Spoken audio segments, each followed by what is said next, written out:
Hello, Hamish here from monline.co.nz. For those of you that don't like to spell mortgages, we are mortgagesonline.co.nz as well. But more importantly, what is this house worth? Let's say you're looking at a particular home or you're trying to think about your own home.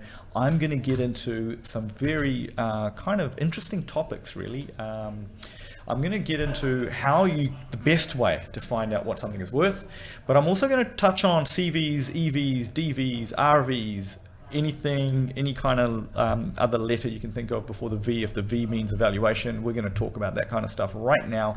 So right off the bat, CV, council valuation. What is it good for? What does it do for you? Probably nothing. But over time, people do like to talk about it. You hear about it often dropped in the media. You talk about it in open homes sometimes. I would ignore it. Does the bank use it for evaluation? No. What is it an indication of? Well, it's kind of the council's way of kind of distributing increases in rates in a way. If the CV has gone up, does that mean your rates bill has gone up? Depending on how your CV has gone up relative to other suburbs, potentially, almost always you could say your rates bill has gone up, even if the CV's gone down. Okay, that's just a thing in Auckland. But yeah, how that increase in rates is distributed, that's what the CV can have an impact on. CV is really just a really blanket kind of guesswork at a particular point in time.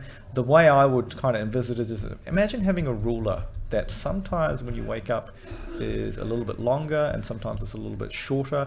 So if you're using would you use that ruler to ascertain the length of something or the value of something? Probably not. You wouldn't use a CV to try and work out the value of a property. No, you wouldn't. So let's move on from that.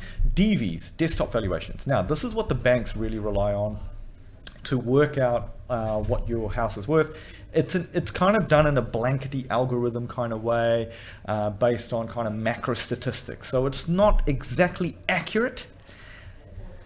You could expect it to be a little bit more accurate when you're dealing with kind of uniform type housing, like townhouses that are all looking the same and a whole bunch of the block has sold for a particular length of time in the last few months. Then the DV is probably going to be more accurate compared to a house on the hill with views backing onto a native bush. The DV might not truly reflect that because nobody has actually been to the house when you're dealing with the DV, right? So then rolls in what we call an RV, a registered valuation. This is when an actual person goes out to the property and compares it to other properties that have sold in the last few months that are comparable, similar.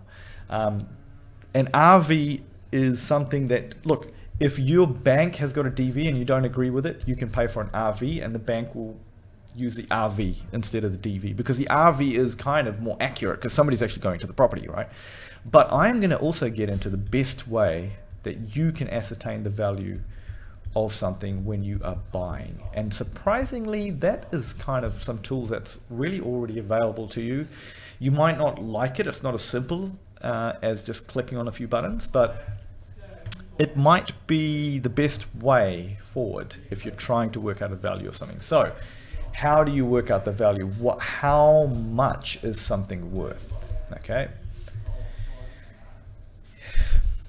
What you need to do is really look at other properties that are similar that have sold lately.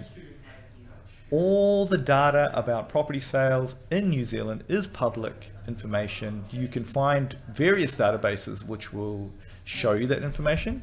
So, you kind of get gauge, but if you want the real up to the minute data, feel free to look at auctions results or attend auctions. A lot of them are streamed live these days, especially like known as Barfoot streams them live.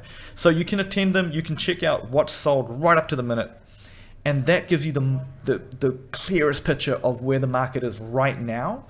And especially if you're buying, or what I find is my clients that are buyers, mortgage clients that are buyers, they tend to be way more aware of how a house compares to another house, especially when you've got hundreds of thousands of dollars riding on it.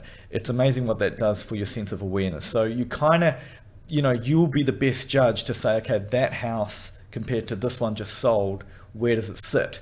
So, you know, and unfortunately, there is no algorithm or objective view from someone else that will trump that if you're on the ground getting the up to the minute data right now. Okay, so attend auctions, look at auction results, look at how much houses have sold for that are under contract. Feel free to ask a real estate agent. Some mortgage advisors like us, we do have access to recent sales data as well from various databases, so we can kind of pull up recent sales in a particular suburb in the last 3 months, and that kind of gives you a real good read for where it's sitting at. So yeah, hopefully that's been insightful, and you know, feel free to get hold of us if you need any more info.